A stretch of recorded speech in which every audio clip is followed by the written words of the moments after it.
Press ক্লাবত নিখিলপুৰৰ ছাত্ৰ সন্থাৰ হৈ এই প্ৰেছ মিটটো আমি পাতিছোঁ আৰু ইয়াত উপস্থিত সকলো আমাৰ জাৰ্ণালিষ্ট বন্ধুসকলক আমি শুভেচ্ছা যাচিছোঁ আৰু আজি নিখিলপুৰৰ ছাত্ৰ সন্থা যোৱা 20 তাৰিখত যি ইণ্ডিয়া ইলেকশ্যন কমিশ্যন অফ ইণ্ডিয়াই যি খচৰা ডিলিমিটেশ্যনৰ যি ড্ৰাফ্ট পাব্লিকেশ্যন দিয়া হ'ল তাৰে সম্পৰ্কে আমি নিখিলপুৰৰ ছাত্ৰ সন্থাই কিছু কথা আমি দাঙি ধৰিব বিচাৰিছোঁ। পোনপ্ৰথমত আমি যি ইলেকশ্যন কমিশ্যন অফ ইণ্ডিয়াই অসমৰ কাৰণে পুনৰ নিৰ্ধাৰণৰ যি ড্ৰাফ্ট পাব্লিকেশ্যন পাব্লিছ কৰিলে সেইটো আমি ৱেলকাম কৰিছোঁ। লগতে আজি সেইখিনি ড্ৰাফ্টত আমি দেখিবলৈ পালোঁ যে আমাৰ যি গোটেই অসমত যি 126টা MLA কনষ্টিটুৱেঞ্চি আৰু 14টা যি পাৰ্লামেণ্ট কনষ্টিটুৱেঞ্চি তাত আমাৰ যি বিটিআৰ অঞ্চলত বিশেষকৈ যিহেতু আমাৰ এটা পাৰ্লামেণ্ট চিট আছিলে কোকৰাঝাৰ পাৰ্লামেণ্টাৰী কনষ্টিটুৱেঞ্চি ST ৰিজাৰ্ভ, তো এইটো আমি দাবী কৰাৰ পাছত বা আমি দাবী জনাইছিলোঁ ৰাখিছিলোঁ যে এইটো ষ্টেটাছ কো বা as it is ৰাখিব লাগে, কিয়নো আমাৰ বৰ্তমানৰ যি চিটটো কাউন্সিলত এটাই পাৰ্লামেণ্ট চিট আছে আৰু সেইটো ৰখাৰ কাৰণে আমি ইলেকশ্যন কমিশ্যন অফ ইণ্ডিয়াক সেইটো আমি ধন্যবাদ জনাইছোঁ। লগতে আমি গোটেই অসমত যিহেতু ST ৰিজাৰ্ভ চিটখন আগত 16টা আছিলে, এতিয়া 19টা চিট বঢ়াই দিলে, তো ইয়াত আৰু আমি দেখিবলৈ পালোঁ যে আমাৰ বিটিআৰত অকল 6 ST ৰিজাৰ্ভ এছেম্বলি চিট এতিয়া আহিছে আৰু আমি এই গোটেই 6 চিটৰ অঞ্চলত যিহেতু এতিয়া আমাৰ 15টা এছেম্বলি কনষ্টিটুৱেঞ্চি হ'ল আৰু আমি ইলেকশ্যন কমিশ্যনক যেতিয়া আমি লগ ধৰিছিলোঁ কনচালটেশ্যনত তেতিয়া আমি এটা দাবী আৰু জনাইছিলোঁ যে আমাৰ 6 চিটৰ অঞ্চলৰ কাৰণে দুটাকৈ পাৰ্লামেণ্টাৰী চিট আমাক মানে দিব লাগে। এইটো হ'ল যে কোকৰাঝাৰটো এটা ষ্টেটাছ কো হ'ব লাগে ST ৰিজাৰ্ভ চিট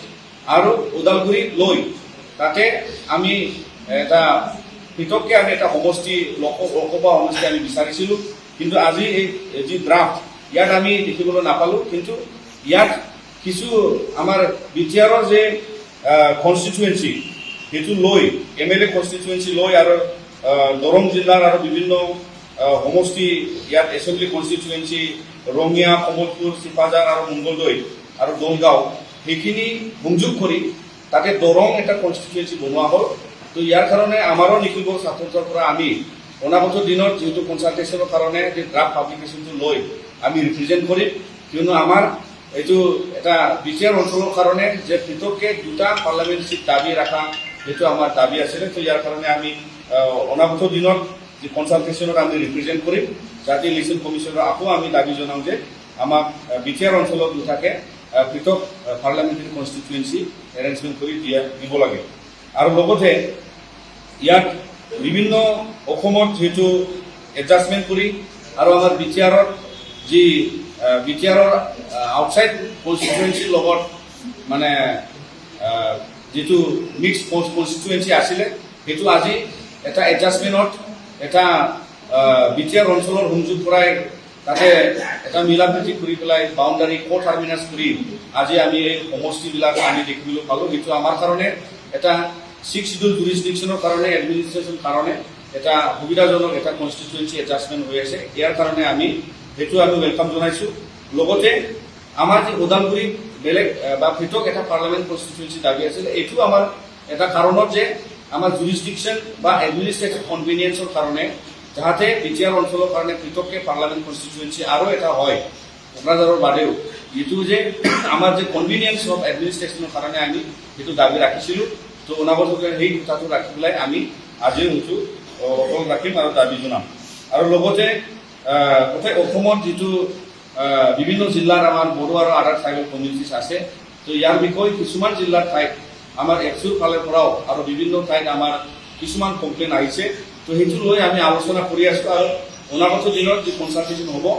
তাতে আমি এডজাষ্টমেণ্টৰ কাৰণে আৰু ৰিএডজাষ্টমেণ্টৰ কাৰণে আমি আবেদন জনাম আৰু আমি ৰিপ্ৰেজেণ্ট কৰিম, যাতে আমাৰ যে tribal majority tribal concentrated area যাতে আমাৰ ৰাজনীতি অধিকাৰৰ পৰা আৰু বিভিন্ন যি উন্নয়নৰ যে অধিকাৰ হ'ব অনাগত দিনত তাৰে পৰা যাতে আমাৰ বঞ্চিত নহয় আৰু লগতে নিজৰ আইডেণ্টিটি কালচাৰ আৰু ট্ৰেডিশ্যন চেফগাৰ্ডিঙৰ কাৰণে যাতে এই এডজাষ্টমেণ্টৰ ক্ষেত্ৰত যাতে আমাৰ ইয়াত বঞ্চিত হ'ব লগা নহয়। ইয়াৰ কাৰণে আমি নিখিলগড় ছাত্ৰ সন্থাৰ হৈ আমি বিভিন্ন জিলাত আমি আলোচনা কৰিম, য'ত আমাৰ নিখিলগড় ছাত্ৰ সন্থাৰ হৈ বিভিন্ন গাঁৱৰ পৰা কমপ্লেইন আহিছে বুলি আমাক জনাইছে। ইয়াৰ কাৰণে আমি নিশ্চয় ইলেকশ্যন কমিশ্যন অফ ইণ্ডিয়াক আমি ৰিপ্ৰেজেণ্ট কৰিম আৰু যি এমিকেবল যি এডজাষ্টমেণ্ট আৰু চলিউশ্যন যেনেকুৱা হয় বৰ্তমানৰ যি ড্ৰাফ্ট ডিলিমিটেশ্যনটো লৈ সেইটো আমি যাতে আমাৰ কোনো ৰাইটছ বা আমাৰ যি প্ৰটেকশ্যন অফ ট্ৰাইবেল আইডেণ্টিটি এইটো যাতে আমাৰ হানি নহয়, তাৰ কাৰণে আমি নিখিলগড় ছাত্ৰ সন্থাই নজৰ ৰাখিম। আপোনালোকে এই ড্ৰাফ্টখন সন্তুষ্ট হোৱা নাই? যিটো আমাৰ যি এই খচৰা যি ড্ৰাফ্টৰ যি আজি পাব্লিকেশ্যন সেইটো লৈ আমি অল অভাৰ আমি কিছু কথাত আমি একমত নহয়। ইয়াৰ কাৰণে আমি ৰিপ্ৰেজেণ্টেশ্যন কৰিম, বাট যি টাইমত যি সময়ত বা যেনেকুৱা সময় লৈ ইলেকশ্যন কমিশ্যন অফ ইণ্ডিয়াই এই ডিলিমিটেশ্যনটো শেষ কৰিব বিচাৰিছে সেইটো আমি ৱেলকাম কৰিছোঁ আৰু এইটো কুইক ষ্টেপ যিটো লৈছে এইটো বছৰতে শেষ কৰিব আৰু এনেকুৱা প্ৰচেছত যি গৈছে আৰু যি প্ৰচেছত আমাক ড্ৰাফ্ট পাব্লিকেশ্যন কৰি আমাক সুবিধা দিয়া হৈছে যে আকৌ এইবিলাকে কমিশ্যনৰ পৰা আমাক লগ ধৰিব, সেইটো আমি ড্ৰাফ্ট পাব্লিকেশ্যনৰ যি প্ৰচেছ আৰু যি ক্লেইমছ এণ্ড অবজেকশ্যনছৰ যি আবেদনৰ যি সুবিধা সেইটো আমি ৱেলকাম জনাইছোঁ। তো কিন্তু আমিও এই ক্লেইমছ এণ্ড অবজেকশ্যনৰ ভাগ ল'ম, সেইটো আমাৰ ফালৰ পৰা সেইটো আমি জনাম। এতিয়া 6টা LSC-ক লৈ দৰং সমষ্টি গঠন কৰা হ'ল, এই ক্ষেত্ৰত কি ক'ব আৰু বিশেষকৈ লেজিছলেটিভ এছেম্বলি কিছু সংখ্যক ভেৰগাঁও বৰকংগ্ৰী খেলুৱৈৰ কাৰণে খুব প্ৰয়োজন ৰিজাৰ্ভেশ্যন এছটি ৰিজাৰ্ভেশ্যন থকা এইবোৰ কেনেকৈ ডিষ্ট্ৰিবিউশ্যন কৰিব? এতিয়া যি ড্ৰাফ্ট পাব্লিকেশ্যনত ওদালগুৰি বা আনফালেদি আমি দাবী কৰা কনষ্টিটুৱেঞ্চিটো দৰং কৰি পেলাই বিটিআৰৰ কিছুমান এছেম্বলি কনষ্টিটুৱেঞ্চি যেনেকা আমাৰ ভেৰগাঁও আৰু লগতে ইয়াতে ওদালগুৰি মাজবাট ৰৌতা আৰু তেনেকা আমাৰ তাত আছে যে লগতে বিটিআৰৰ যি সমষ্টি তাতে আমাৰ তামোলপুৰ গড়েশ্বৰ সেইখিনি লৈ যিটো এটা সমষ্টি হ'ল আৰু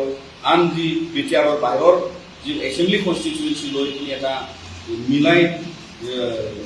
আন দুই ভাগত মানে কনষ্টিটুৱেঞ্চি আছে। ইয়াৰ কাৰণে আমি এডজাষ্টমেণ্টৰ ক্ষেত্ৰত ডিলিমিটেশ্যনৰ ক্ষেত্ৰত সেইটোৱে বিচাৰিছিলোঁ যাতে টাৰ্মিনাল চিট শিডিউলৰ কাৰণে পৃথককৈ ওদালগুৰি হিচাপত এটা পাৰ্লামেণ্ট কনষ্টিটুৱেঞ্চি থাকিব লাগে, এইটো এটা কাৰণ। আৰু যি আপোনালোকে সুধিলে যে বামখুংগ্ৰী বা পৰ্বতজোৰা এই যিটো এটা ড্ৰাফ্টত এতিয়া ওলাইছে ইয়াৰ বিষয়ে যিটো কিছুমানে ইয়াত খিলঞ্জীয়াৰ ইছ্যু বা আমাৰ ট্ৰাইবেলৰ ক্ষেত্ৰত, তো আজি আমি কোকৰাঝাৰত দতমা আৰু কোকৰাঝাৰ যি ড্ৰাফ্টত ওলোৱা এছটি ৰিজাৰ্ভ চিট আমি পাবলৈ ইয়াত দেখিছোঁ আৰু ইয়াৰ কাৰণে যে আমি আজি আলোচনা কৰিম নিশ্চয় যে ইয়াত আমাৰ খিলঞ্জীয়া কেনেকুৱা সুৰক্ষিত হ'ব আৰু কেনেকুৱা আমি ৰাইজৰ ফালৰ পৰা কিছুমান অপিনিয়ন আমি ল'ম। তো ইয়াৰ ক্ষেত্ৰত আমি অনাগত দিনত নিশ্চয় কিছু যদি ইয়াত আমি অপিনিয়ন দিব লাগে নিখিলগড় ছাত্ৰ সন্থাৰ হৈ আমি ইলেকশ্যন কমিশ্যনক আমি ৰিপ্ৰেজেণ্টেশ্যন দাঙি ধৰিম। 2026 অল ইণ্ডিয়া ডেলিগেশ্যন হ'ব, কিন্তু 2024 বিভিন্ন political party opposition party Congress হওক মানি লোৱা নাই পলিটিকেল ড্ৰামা চাওক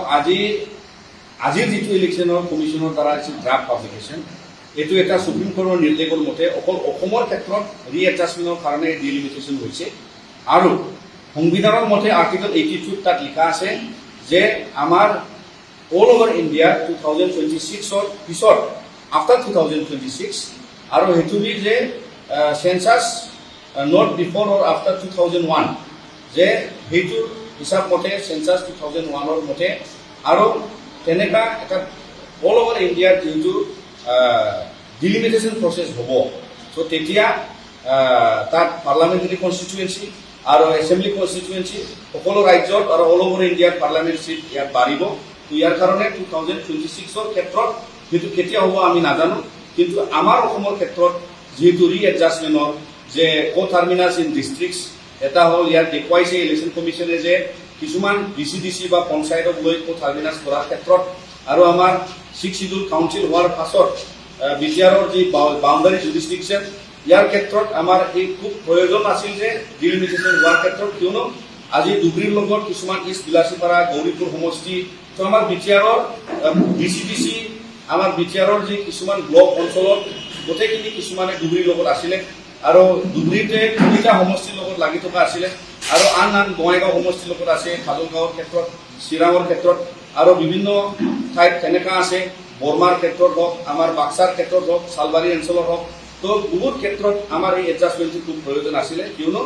6 শিডিউল কাউন্সিলৰ সুকীয়াকৈ আমাৰ BCDC আছে, সুকীয়াকৈ আমাৰ কাউন্সিল গভৰ্ণমেণ্ট আছে আৰু ইয়াৰ কাৰণে ডেভেলপমেণ্টেল পাৰ্সপেক্টিভৰ কাৰণে আমাৰ খুব প্ৰয়োজন। তো সেইকাৰণে আমি নিখিলপুৰৰ ছাত্ৰৰ পৰা ক'ব বিচাৰোঁ যে বিৰোধিতাৰ নামত যাতে কোনোৱে এই ৰাজনীতি চক্ৰ নকৰে, কিয়নো ইয়াত আজি অকল এডজাষ্টমেণ্টৰ ক্ষেত্ৰতহে কনষ্টিটুৱেঞ্চি নিৰ্ধাৰণ কৰা হৈছে, ইয়াত নাম্বাৰ বাঢ়া নাই আৰু ইয়াৰ কাৰণে আমি বিচাৰোঁ যে আমাৰ যাতে এই ডিলিমিটেশ্যনৰ দ্বাৰা আমি সুৰক্ষিত হ'ম। তো অনাগত দিনত আমি যি পৰ্যায়ত ভাগ ল'ব লাগে আকৌ আমি ভাগ ল'ম।